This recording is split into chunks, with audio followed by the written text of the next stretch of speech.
Good afternoon, everybody. My name is Jerry McCarthy, and I'm a volunteer at the National Museum of Computing on Bletchley Park.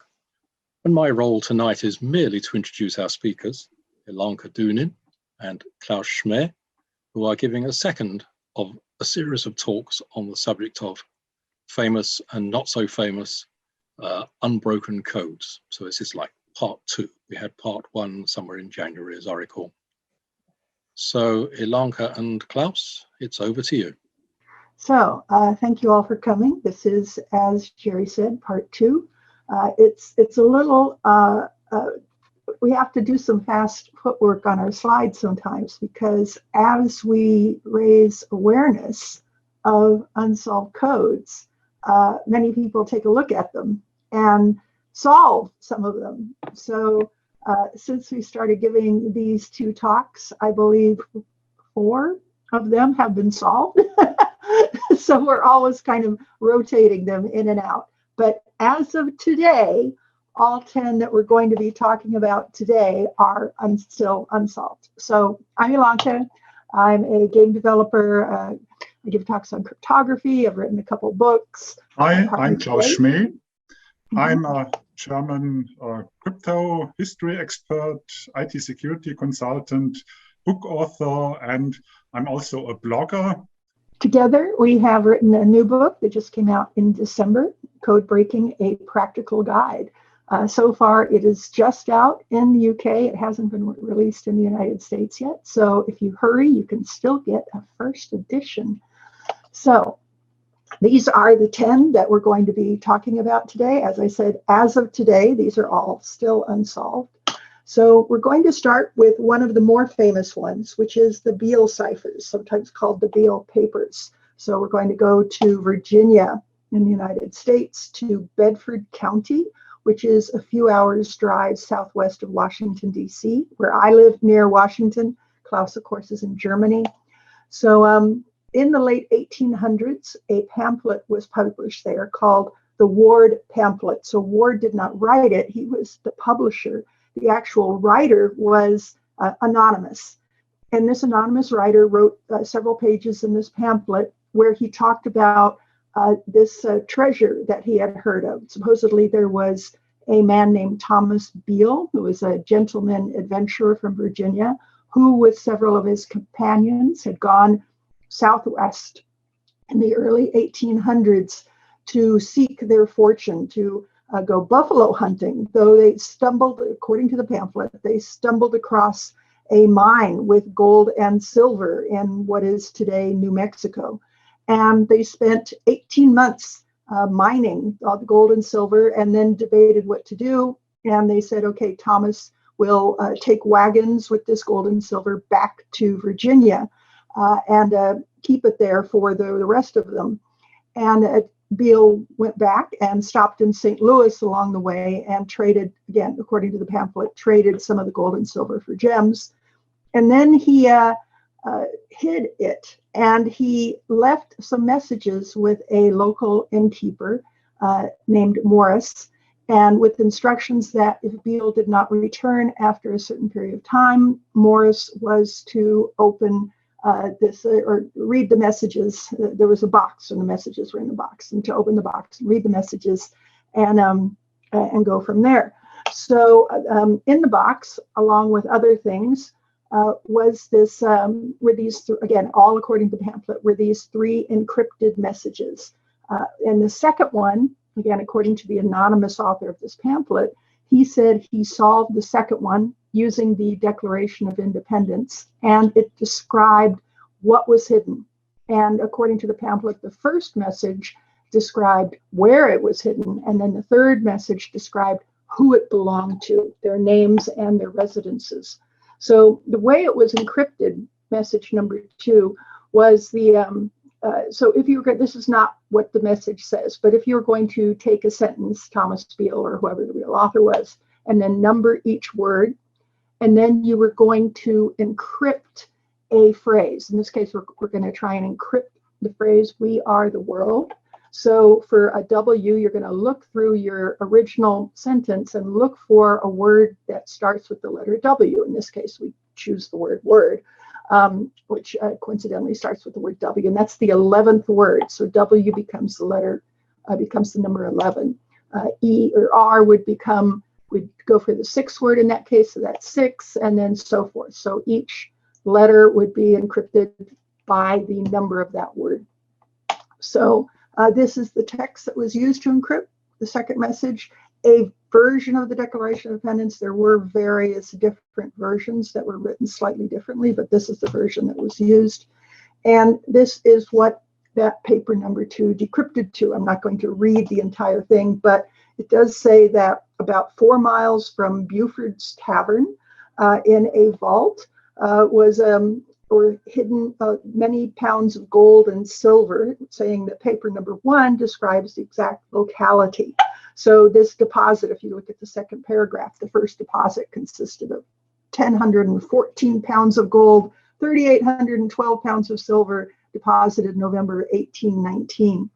So obviously a very tantalizing treasure. So many people have descended upon Bedford County with shovels. There is a real tavern, Buford's Tavern, and so 4 miles from Buford's, and but no one's actually been able to find anything. But there is a great stories around it. And there is, when Klaus and I drove down from DC to the area, there is a brewery there called Beale's that has one entire wall of the restaurant with the map of the area, and it says where Buford's is, and there's a circle around it saying what's the 4 miles from Buford's. And it was actually on that trip, as Klaus and I drove there, and then we drove back, a multi-hour trip, that along that trip back to DC is when we decided, we should write a book. So our new book, Code Breaking: A Practical Guide, the genesis of it was the trip back from Buford's Tavern. So we decided to go and see if we could find where Buford's Tavern was. The tavern itself is gone, but this building is not the tavern, but it's in the general area of the tavern. And we did find the remains of the chimney of Buford's Tavern when we were down there. And we explored the area. There is a D-Day memorial, and there is a lovely library, the Bedford Museum and Genealogical Library, that we made a visit to. And many of the people that have gone searching for the treasure or trying to decrypt the other messages will then often give copies of their research to the library. And so there's information there that you can't just go and Google. So Klaus, you can see smiling. This is one of his favorite things to do, is to go investigating libraries and looking for information on cryptography. So we didn't find the treasure, but as I said, we did find this lovely brewery that we do recommend. They have a great menu where they name it after different people in the story. So Morris was the innkeeper, Ward was the publisher of the pamphlet, Buford, the name of the tavern. And we were there, and they have a whole shelf of cryptography books. We've sent them one of our books as well, so they can keep it there in the restaurant. And as I said, here's their full map. It's really quite well done. And you may not find the treasure, but they'll say, bring home your Beale's treasure, and you can buy a T-shirt or a mug or something. So are the Beale ciphers a hoax? This is an active area of discussion. And well, one thing is that the information about this, the only information is from this one pamphlet, from the Ward pamphlet. These letters, these supposed messages have been conveniently lost. If there was a gold mine in the southwestern United States, that location of that gold mine is unknown. Thomas Beale, the Virginian adventurer, he was never positively identified. And there have been academics who have looked at the writing style of the pamphlet. The pamphlet supposedly contains information from the anonymous author and transcripts of letters written by Beale. But the academics who have researched this say, this whole thing really does look like it was just written by one person. And also, why would there be 3 messages? So we could see you would encrypt where this thing would be and maybe what's there, but why would you want to encrypt who it belongs to? This third message seems really short. Supposedly it has the names and residences of 30 people, right? But it's only got 618 characters. So that seems kind of odd as well. Now, another researcher, Jim Galogly, who was the head of the American Cryptogram Association, he put some computers on it, and he discovered that if you look at one of the unsolved messages, you get this odd alphabet string, A, B, F, D, E, F, G, H, I, I, J, K. So why is it there? Perhaps it means that someone was deliberately creating a hoax by was bored and was trying to encrypt the alphabet. Though some people might say, no, you've just found the first layer and then there's another layer. But yeah, it's there. So if it was a hoax, who really wrote this? And the most likely candidate is a man named John William Sherman. He was a playwright and a journalist who had connections to the area. And he had both to Ward was a real person, and Buford's Tavern, which was a real location. And he actually bought a newspaper in the area called the Virginia Newspaper. And the ad for the Beale papers, which you can see here on this slide, this ad appeared many, many times, but only in one newspaper. It only appeared in the Virginia newspaper. It never appeared in any other newspaper. And that address at the bottom of the ad, W.W. Watts, for someone who was interested in purchasing the pamphlet, W.W. Watts was a paper boy at the Virginia newspaper. So it all kind of ties in there that it may have been, the pamphlet may have been written as a way to raise money, perhaps to try and save a failing newspaper, but the newspaper eventually closed in 1887. So what do other crypto researchers say? Well, the man who wrote the gold standard, the Code Breakers, David Kahn, he says nobody will ever find the treasure because it doesn't exist. And Louis Crew, another crypto history expert, he said, tongue in cheek, it is time to put this issue to rest. Then we can devote all our time and energy to solving the Shakespeare ciphers and find out who really wrote those plays. So, but we still include it here as an unsolved crypto mystery. Thank you. And the next crypto mystery takes us to Great Britain, to the city of Worcester, to be more precise. Worcester was the home of Edward Elgar, a famous British composer who lived from 1857 to 1934. His most famous piece is Land of Hope and Glory, which belongs to Pomp and Circumstance. That's even well known in Germany. You might not know the name, but you have certainly heard this piece before. And like many other musicians, Elgar had an interest in puzzles and encryption.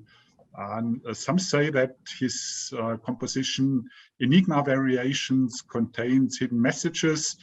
Well, there's a lot of discussions going on about that, but there's no discussion that there's another mystery he left behind, the so-called Dorabella cryptogram. And Edward Elgar had a female friend named Dora Penny. I think she was not his lover, but she was a lifelong friend. And according to the autobiography of Dora Penny, Edward Elgar sent her an encrypted message in 1897. And this encrypted message is called the Dorabella cryptogram, or sometimes the Dorabella Cipher. Unfortunately, we have only one source for this cryptogram, and that's the said autobiography, which was published after Elgar's death. Apparently, Elgar never mentioned this cryptogram, or he didn't give any hints on how to solve it. So not much is known about this. We only know that Elgar created a couple of other ciphertexts that look similar and that can be solved. So what you see here in his notebook is, on the left side, it's a key. On the right side, there are a few encrypted lines. All this can be read, but the Dorabella cryptogram can't, which is amazing because it was actually meant, according to Dora Penny, as a game or a challenge for a person who didn't know much about cryptography. So one would expect that it is easy to solve, but apparently it isn't. So On the next slide, we see, well, it looks, or this cryptogram looks like a letter substitution. Probably each one of these, or it could be that each symbol stands for a certain letter. And if we create a transcript, which means that we replace each symbol with a letter of the alphabet, just for making it easily or to analyze it with a computer. And for example, this transcript can be used to create a frequency analysis. And if we look at the letter frequencies, we see the most frequent letter is the symbol transcribed with J. It has a frequency of 12.64%. That's about the frequency of the letter E in the English language. And as you might know, the letter E is the most frequent one in English or in English texts. So it would be an interesting assumption to assume that the J stands for the E. And of course, people have done this, and there are a lot of analysis of this text, but basically, in the end, nobody found the solution. So identifying letters based on frequency, which works perfectly well for other encrypted texts, doesn't work here at all. So what can we do? Well, we can use other approaches for breaking letter substitutions. Usually, it's a very powerful method to guess words, but this is difficult here because there are no spaces. And there's a quite modern or quite new method named hill climbing, which can only be executed with a computer. Hill climbing is an algorithm that searches for meaningful words and meaningful letter combinations. And if one uses such a computer program, one gets usually something that looks a little bit like meaningful plain text, because this algorithm actually is made for looking for meaningful words. But so far, this has only led to false solutions. Here you see an example. It simply doesn't make sense, although a few words appear to be meaningful. So why do all these methods for solving a letter substitution fail? Well, one reason might be that it is not a letter substitution. Of course, another cipher might have been used, or it's a Morse code or musical notes. After all, we are dealing with a composer, or it is simply a hoax. That's one potential reason. The other explanation would be perhaps the plain text is unusual. For example, if you look at this one, which is mentioned in Elga's notebook, "Do you go to London tomorrow?" It doesn't contain a single E. And a text like this is very confusing for a code breaker. And it might be the reason why this has never been solved. So a few years ago, I decided to start my own analysis. I presented this at the NKrypt conference in 2018. And what I did is I used a method that is described in a book about code breaking from the 1930s. So this is a quite old method, and it's called the consonant line method. The author of the book is Helen Fouché-Gaines, and this book is a classic. Nevertheless, this method has, as far as I know, never been applied on the Dorabella cryptogram. This method doesn't search for the most frequent letters like other methods do. Instead, it searches for the N and the H and for other consonants. This is why it's called consonant line method. So I decided to apply this method on the ciphertext, on the Dorabella ciphertext, and on a comparison text. And for this purpose, I simply took a book from the same year and took an excerpt from this book of the same length. And I used the consonant line method from Helen Fouché-Gaines' book on both texts. And guess what happened? Well, here you see a diagram I created. These are the so-called consonant lines. And the method turned out to work perfectly well on the comparison text. The method correctly identified G, M, W, B, F, P, H, C, D, and L, and T as consonants, and it even identified the letters N and H. And of course, this would be more than enough to break such a message. But when I applied the same method on the Dorabella cryptogram, the results were much less clear.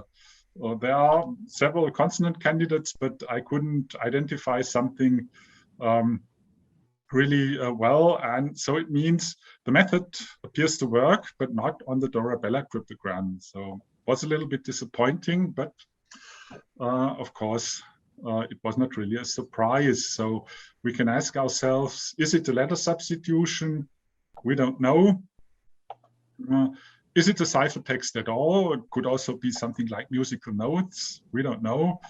And does it have a meaning at all? We don't know. It could be a hoax as well. So this means that the Dorabella cryptogram remains an unsolved crypto mystery. Thank you. Next, we're going to go back to the United States for the Paul Rubin case. In Philadelphia in the 1950s, a body was found at the bottom of a ditch near Philadelphia Airport on January 20th. This was a student who had died of cyanide poisoning. So far, not spectacular, but taped to his stomach was an encrypted message. And so, of course, this gets much more intriguing. Rubin was a chemistry student from New York City. He had no personal problems that were known of. He had interests in chess and ciphers and foreign policy, magic and airplanes. So one theory is that, his interest in foreign policy, that he had been traveling from New York south through Philadelphia on his way to Washington, D.C., because January 20th was the day of the inauguration of President Eisenhower. So maybe Rubin was hitchhiking his way down there. We don't know. This is another picture of the cryptogram. It does have a couple words in clear text that are intriguing. Dulles was the man who was going to be the Secretary of State in the new administration. Conant was the man who was going to be the ambassador to Germany. If we look in more detail at the message, we do some frequency analysis. Maybe it's a transposition cipher. Maybe those ones and zeros were Morse code. We don't know. The FBI put a lot of research into it. If you'd like to learn more, there is a 142-page FBI report that you can get at that URL. We'll provide the slides. So in the meantime, the Rubin cryptogram remains an unsolved crypto mystery. And now we are going to England again. In the 17th century, there was a king named Charles I. He was the king of England, Scotland, and Ireland. He took part in the English Civil War. And well, in 1647, he was imprisoned on the Isle of Wight. And in January 1649, he was executed in London. And well, the Isle of Wight, as you might know, is located on the near the southern shore of England, near the city of Southampton. And the place where King Charles was actually imprisoned is Carisbrooke Castle, which is today a tourist attraction. Here you see a painting from the 19th century that shows King Charles in Carisbrooke Castle. He was there for a little more than a year. And well, what is interesting for us, this was immediately before he was executed. And what is interesting for us, while he was in captivity on the Isle of Wight, he sent a number of letters to his son. I don't know exactly how many letters he sent. I know of 6, but there might have been more. This is the earliest one I know about. it was sent to his son on August the 1st in 1648. And if we look at the transcript, we see that a part of the letter is in the clear, but the main part and probably the most interesting part is written in these numbers, usually 3-digit numbers.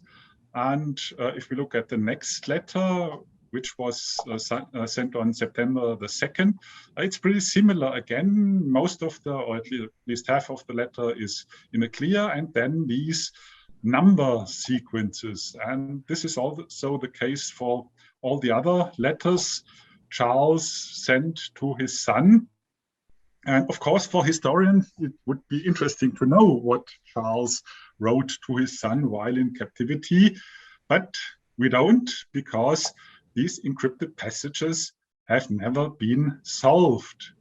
And well, of course, with today's means, it might be possible to solve these encryptions. The first step would be to identify the method that was actually used. And in fact, this is not very difficult, because it's very likely that King Charles used a so-called nomenclator, which was the most popular system at that time. A nomenclator replaces each letter of the alphabet with a number, or can also be something else, a symbol or so, but in this case it's a number. And then there are separate numbers for frequent words. For example, here we have the word London, which has a number of its own. And if we want to encrypt the sentence, will come from London to Berlin, we need to encrypt the word will letterwise, because it's not listed on the right side of the nomenclator. So we have to replace the W with a 23 and the I with a 9 and so on. Come is also not on the list on the right side, so we have to encrypt it letterwise too. But the word from is the last word on the right side. It has the number 43. So it's easier to encrypt this one just with one number. The same is true for London. The word to is not on the list, so we have to encrypt letterwise. And finally, Berlin is the second word on the right side of the list. We can replace it with the number 31. And it's very likely that King Charles used such a system. Of course, a larger one with more entries. This is an example of a nomenclator from the 17th century. At the top, you see the letters A, B, C, D, and so on. And each letter has one or sometimes even two numbers for encryption. And then there are also numbers for letter pairs. And then there are numbers for important words. And this is a Spanish nomenclator, so these words are in Spanish, but of course, nomenclators of a similar kind were used in England as well. And as I said, this is probably the method King Charles used. This is another, as an example, another unsolved nomenclator message from this one from the 18th century. And this kind of encryption was extremely common in the centuries between the 15th and the 18th century. It was extremely popular. There must be thousands, or some historians say even tens of thousands of messages like these in the European archives. And it's usually very difficult to solve such a message unless one finds the nomenclator, which happens once in a while. I know of many examples where such a message has been deciphered just by finding the message, finding the nomenclator in the archive. And another possibility would be a so-called Rosetta Stone. That means if one finds the plain text message along with, or if one finds the ciphertext message along with the plain text message, the nomenclator can be derived. And there are examples where this has been enough to reconstruct the nomenclator.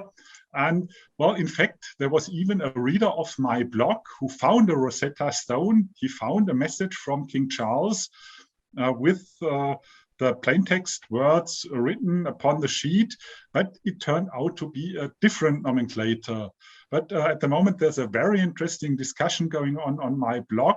It might be a similar nomenclator. So if you're interested in this topic, take a look at my blog. There's this very interesting discussion. And it's possible that that my blog readers, especially Matthew Brown, will be successful in reconstructing the nomenclature used by Charles I to his son, just by comparison with other nomenclators that are known. There are similarities, and well, who knows? It's very exciting, and perhaps there will be a success in the near future. But so far, this is not the case, and this means that King Charles' letters are still an unsolved crypto mystery. Thank you. So next we have the Chinese gold bar mystery. Now, the Chinese, when creating bars, would often put art and text on them. And some bars came to the attention of the International Association for Cryptologic Research. There were 7 bars, a total of about 1.8 kilos. And supposedly they had been issued to a General Wang in Shanghai, China. And they described that they were certificates related to a bank deposit with a US bank. And there is Chinese writing on them, which is discussing the transaction, and also script writing, which we believe is the witnesses to the transaction. And there's also some text in Latin letters, which sort of looks encrypted. Many lines on various of the bars. So one crypto researcher, Nick Pelling, says that in 1933, General Wang allegedly bought 300 million shares of National City Bank, later Citibank, at the Shanghai branch. Now, if we turn our attention to the encrypted lines, there are several lines, but only 16 actually different lines. And if we do a frequency analysis, it's very peculiar because it's very flat, which means that for every R, there are exactly the same number of J's or H's or G's. There's only a few letters, the I, E, S, O, and T, which are just slightly different in a cryptographic analysis. So the contact information of those who wrote to the IACR in 1996, we have a Ben Dow, the owner of these bars in Hacienda Heights, and Peter Bisnow, his attorney in Pasadena. So Klaus and I decided to try and contact Ben Dow, and we called the phone number, but the phone number was no longer active. However, I did find the attorney, Peter Bisnow, and I had a lovely chat with him earlier this year. And I asked him about the bars. Had he seen them for himself? And he said, yes. I said, how big are they? And he said, big. And I said, well, how big? And he said they were like a remote control, is how he described it, the size of a remote control. So he said they had made some efforts in the 90s to take the bars to banks, but the banks had not shown any interest, and he eventually had closed the case, and he did not know where the bars were at this time or the location of Ben Dow. But if anyone wants to try and track him down, there's his address. So at the moment, we have the Chinese gold bar mystery unsolved. The next story takes us to the US state of Ohio, to the city of Lima in western Ohio, to be more precise. And in Lima, Ohio, about 100 years ago, or in 1916, ticket counter robbery took place. So there was a robber who robbed a few $100s from the counter of the Western Ohio Railway, and he was never caught, so it's an unsolved crime. A few days later, the local newspaper, the Lima Times-Democrat, reported on this crime, and they also mentioned this encrypted text. Well, to my regret, the article doesn't say what the relationship between this ciphertext and the crime is. So there must be some relationship, but it doesn't say what it is.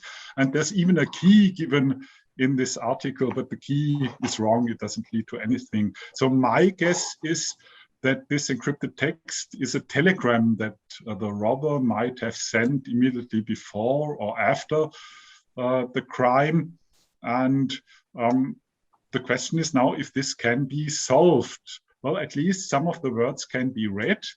For example, the word was, by, there, first. Well, these are the less important words. So apparently the less important words are not encrypted, which is quite usual and which was common practice for telegrams at that time.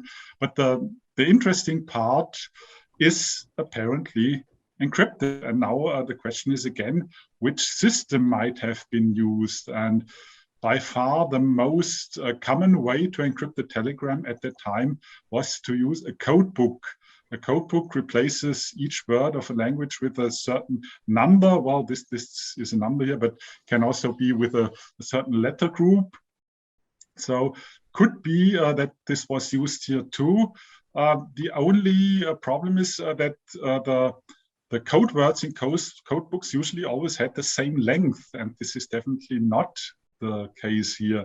So perhaps there was an additional encryption, which would also be quite normal, was used. So this super encryption was a very common practice at that time.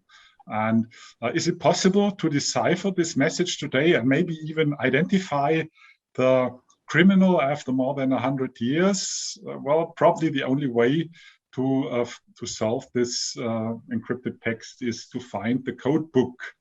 And things like these have happened before. Some of my blog readers have found code books that solved certain messages, but in this case, nobody has been successful so far. And if such a super encryption was used, it will be difficult anyway, even with the code book known. So here we have another unsolved crypto mystery.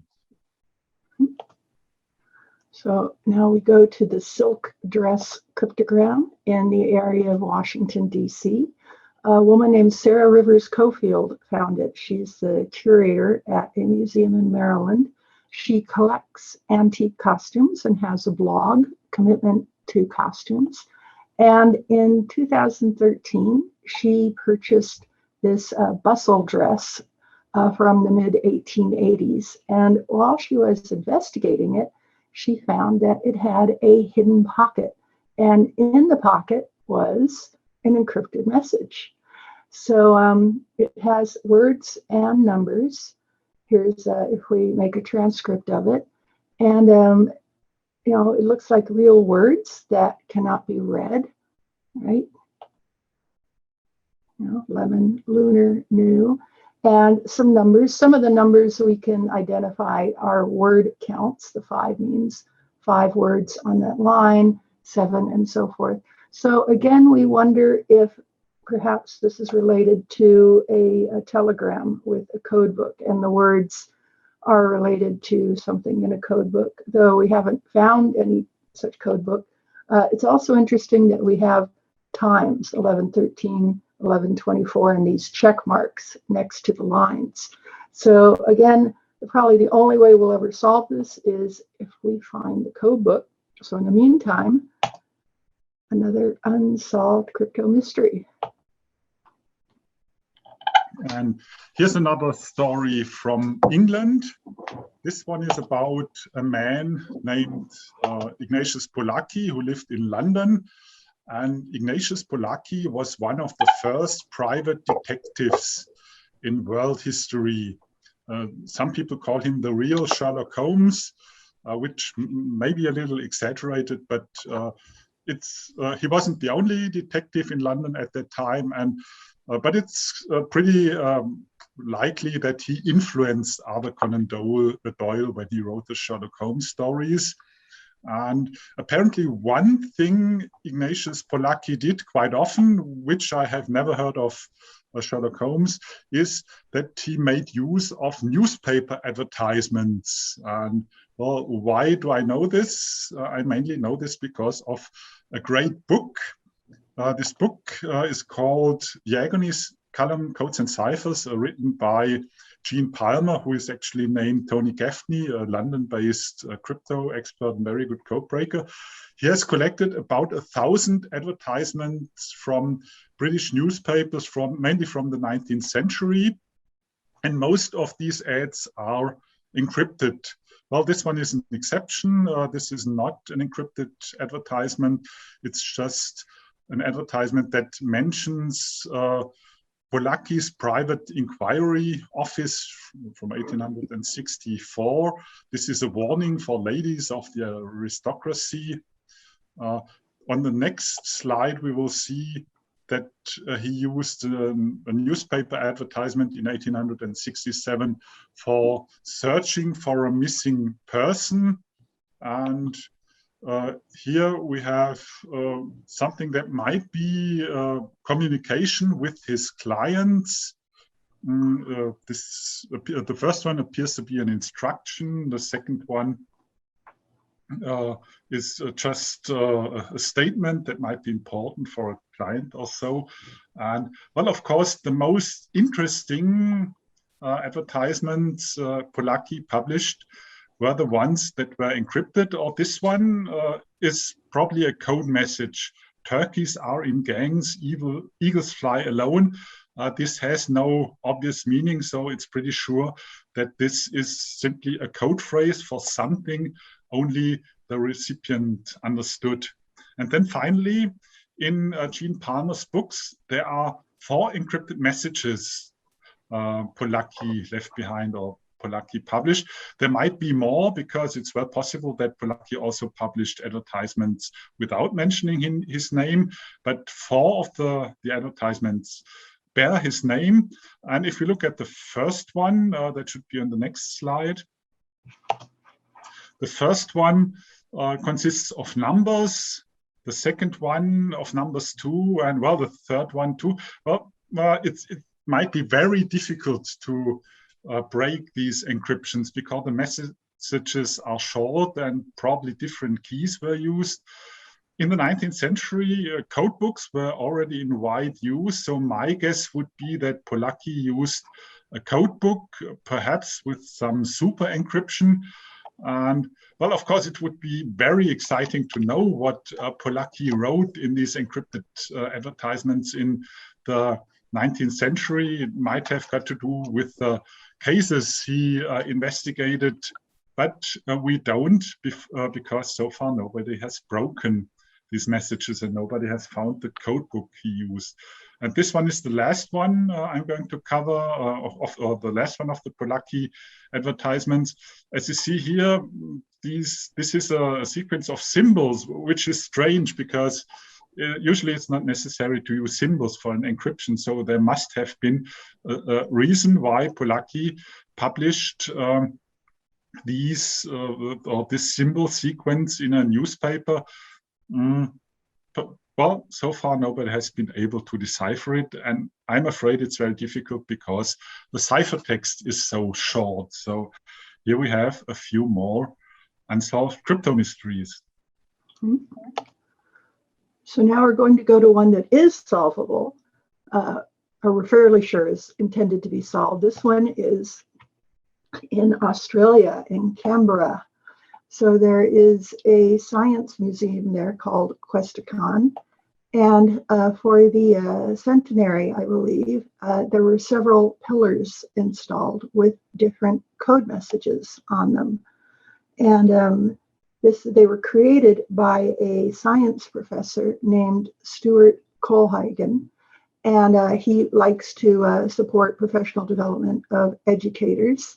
And a prize was offered to the first person who could solve certain sections of these. That was claimed by Glenn McIntosh, who solved a section. He also has a fan website for these pillars. And the pillars are here, 8 different pillars near the patio. They are of different heights. There are at least 16 obvious cryptograms, about 6 of which are solved, and the others remain unsolved at this time. Here's one of the more interesting ones. There are cylinders there that can be turned by hand. So this seems to be related to Enigma with the turnable rotors.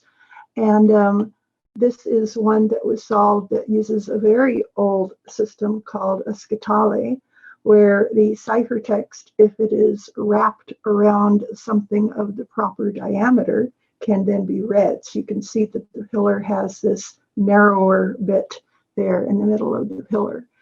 Then here is one that is as yet unsolved.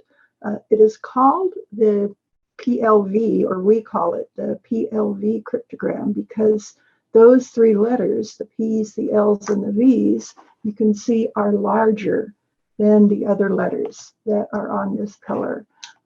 Why they're larger, we don't know. We also don't know about these little circles that are at the end of the line, so we don't know if they are related to the cipher or if it's just something artistic there.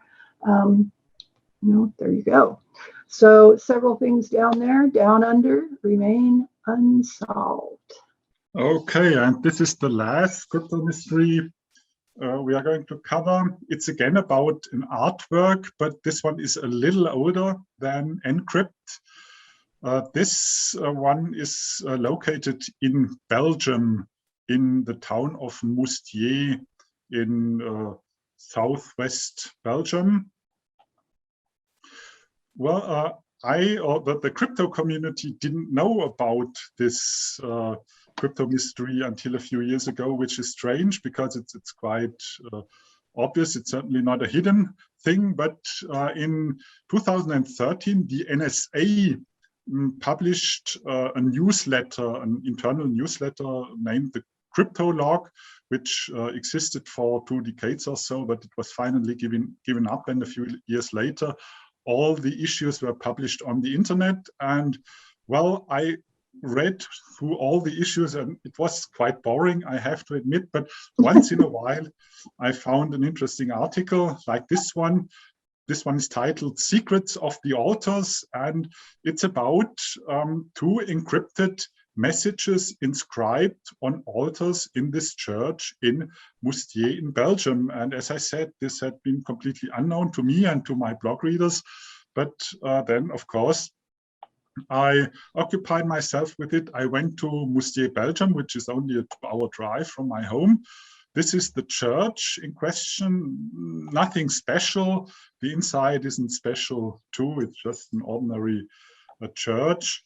And this, on the left side, there's the St. Mary's altar. On the right side, the St. Martin's altar, which is covered here. But if we look at the left one, the St. Mary's altar, built in 1838.